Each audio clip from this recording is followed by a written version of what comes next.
Quand Baudelaire a 18 ans, en 1839, il est au lycée Louis-le-Grand et il mène une vie de bohème dans le quartier latin. Son beau-père, Jacques Opic, le deuxième mari de sa mère, chef de bataillon, décide de l'envoyer en voyage à Calcutta pour lui donner le sens des réalités.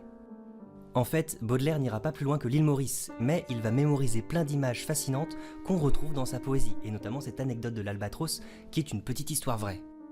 L'albatros, ce n'est pas vraiment l'oiseau qu'on rencontre habituellement dans la poésie. Normalement, on trouve plutôt le rossignol dans la poésie médiévale, la colombe ou le cygne dans la poésie romantique. Victor Hugo écrit une ode sur l'aigle qui donne peut-être à Baudelaire l'idée de la détourner. L'aigle c'est le génie, oiseau de la tempête, qui des monts les plus hauts cherche le plus haut fait, dont le cri fier du jour chante l'ardent réveil, qui ne souille jamais sa serre dans la fange et dont l'œil flamboyant incessamment échange des éclairs avec le soleil. Baudelaire, quant à lui, utilise une image nouvelle et double. L'oiseau dans le ciel se trouve du côté de l'idéal. Au sol, il devient maladroit, du côté du spleen. Il représente bien la mélancolie du poète inadapté à la société. L'albatros ouvre donc parfaitement cette première partie des Fleurs du mal, spleen et idéal, en introduisant ces deux thèmes si chers à Baudelaire. Ma problématique. Comment Baudelaire met-il en scène l'albatros pour illustrer la condition du poète pris entre le spleen et l'idéal? Et voici quelques axes de lecture utiles pour un commentaire composé. Un jeu de contraste où l'oiseau majestueux dans le ciel, du côté de l'idéal, s'oppose au sol, du côté du spleen. Un renouvellement de la poésie qui détourne des traditions pour créer des images nouvelles. Une mise en scène qui fait référence au théâtre pour créer ses effets. Une représentation de la cruauté qui se rapproche du registre pathétique pour inviter le lecteur à la pitié. Une parabole, c'est-à-dire un récit symbolique qui permet de transmettre une vérité. La représentation du poète incompris à travers une métaphore filée qui fonctionne comme une parabole.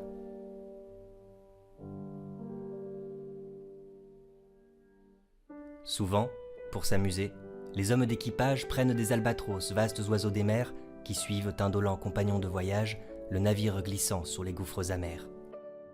4-4-1, c'est-à-dire un poème carré qui forme un tout. Ce n'est pas un sonnet comme on en trouve souvent dans les Fleurs du mal, mais cela reste un poème court.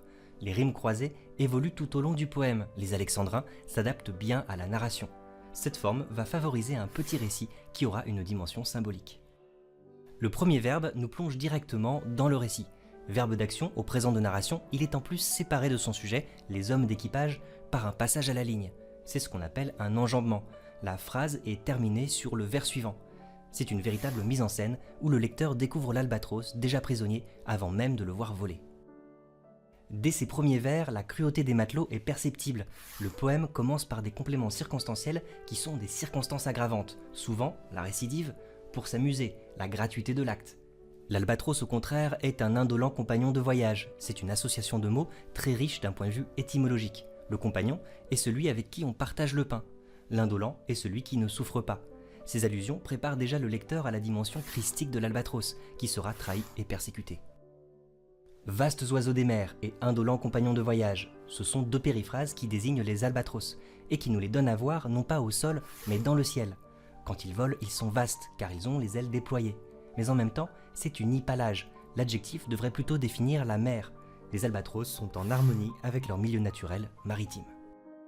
Cet adjectif vaste, qui s'applique autant aux ailes qu'à la mer, nous fait voir un horizon immense qui s'oppose à la verticalité des gouffres amers. Avec ces images très contrastées, Baudelaire joue avec un topos littéraire, un lieu commun, qui construit une métaphore consacrée. La mer est amère parce qu'elle est salée, comme les larmes. Le poète met déjà en place des thématiques inquiétantes qui touchent au registre pathétique. On retrouve d'ailleurs une musicalité qui joue sur les émotions.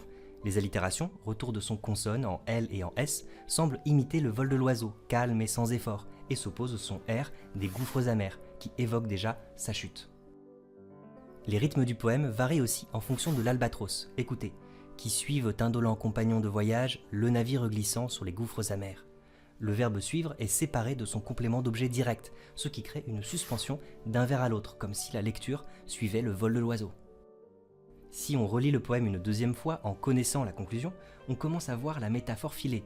Le ciel est l'élément naturel de l'oiseau, l'art est l'élément du poète. Chaque étape du poème joue un rôle dans la parabole construite par Baudelaire. À peine les ont-ils déposés sur les planches, que ces rois de l'azur, maladroits et honteux, laissent piteusement leurs grandes ailes blanches comme des avirons traîner à côté d'eux.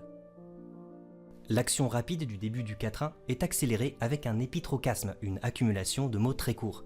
À peine les ont-ils déposés sur les planches. Ensuite, au contraire, le rythme est ralenti pour illustrer l'embarras, la démarche traînante des oiseaux. C'est une longue phrase avec très peu de ponctuation et des mots longs, piteusement. On rejoint le registre pathétique qui appelle la pitié du lecteur. Les rimes en E, ont E à côté d'eux, entrent en écho avec les E muets que la métrique nous oblige à prononcer. Les assonances, retour de son voyelle, sont nasales, en on. Traditionnellement, ce sont des sonorités considérées comme désagréables. La mésaventure de l'albatros est illustrée par cette musicalité qui met le lecteur dans le même inconfort que lui. Les ailes de l'albatros sont comparées à des avirons. Elles sont encombrantes, inutiles.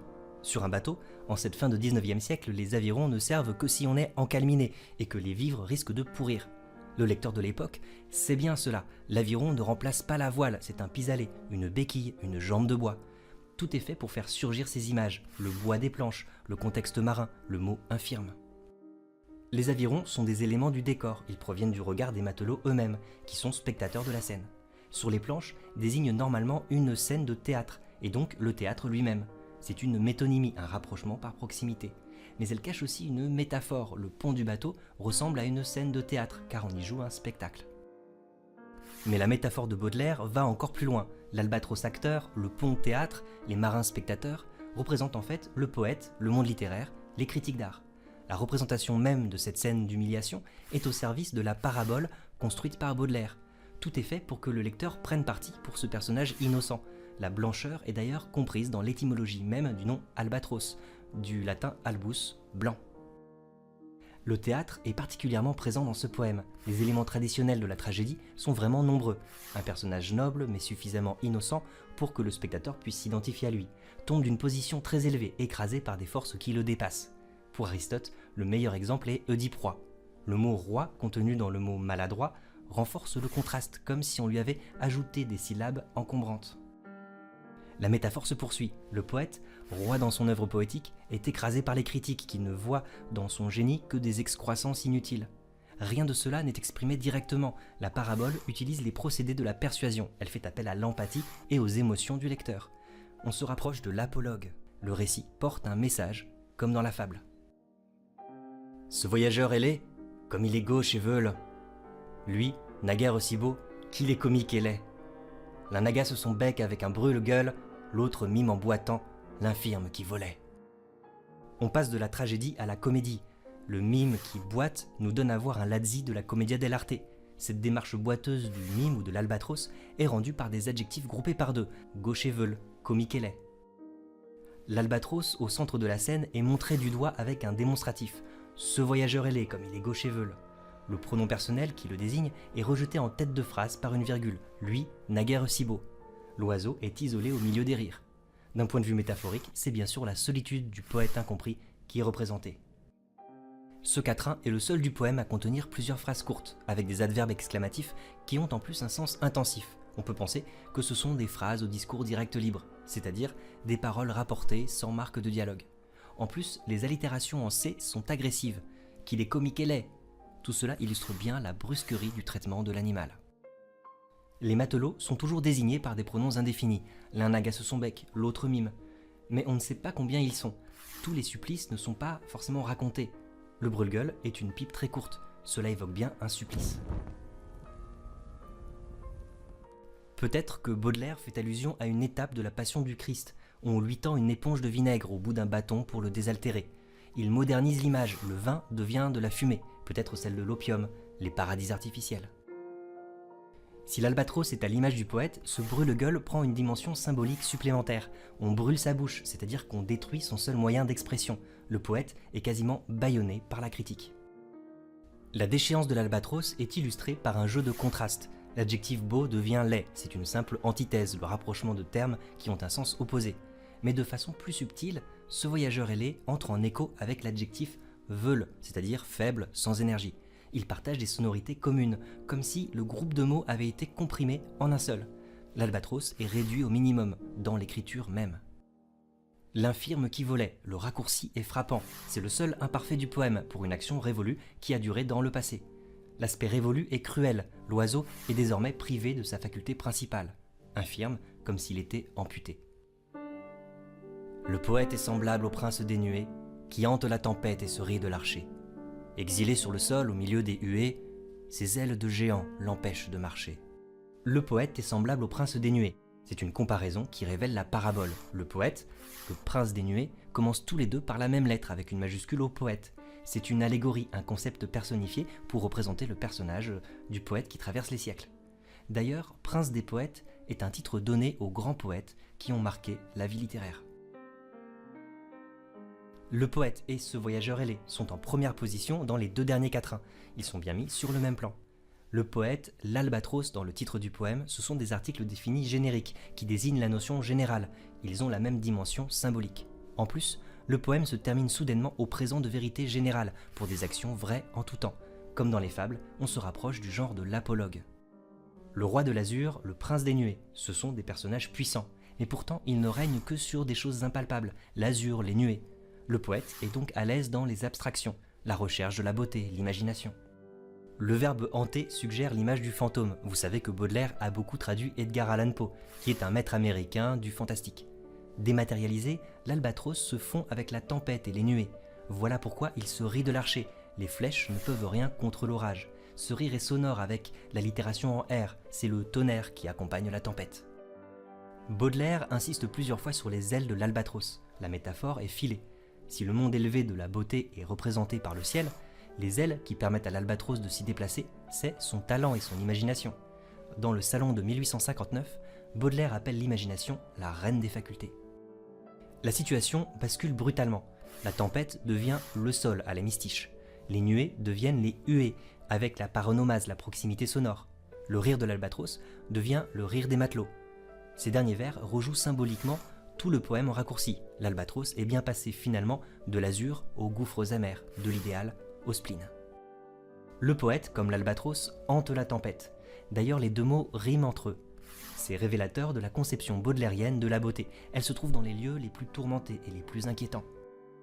Cela rejoint le titre des Fleurs du Mal. La beauté n'a rien à voir avec la vertu ou la vérité. Par la nature même de ce projet, Baudelaire s'est toujours heurté aux critiques d'un public bien pensant. À sa publication, les Fleurs du Mal sont condamnées pour outrage aux bonnes mœurs, et Baudelaire doit retirer plusieurs poèmes. Le mot exilé est particulièrement fort. Le sens passif du participe passé laisse entendre par qui. La violence des hommes d'équipage ou encore l'image de l'archer nous donnent à voir l'hostilité très forte du public. Comme l'albatros, le poète se heurte à l'incompréhension de ses contemporains. Le verbe hanter a peut-être une dernière signification. Le poète est à la fois absent et présent partout dans sa poésie. Et c'est ce qui se passe ici, il n'apparaît qu'à la fin du poème, mais c'est lui qui en constitue le sujet principal. Dans ce poème, Baudelaire met en scène un spectacle cruel qui emprunte à la tragédie et à la comédie. Il renouvelle la poésie avec des images originales et personnelles. Le vol majestueux de l'albatros contraste avec son exil sur les planches.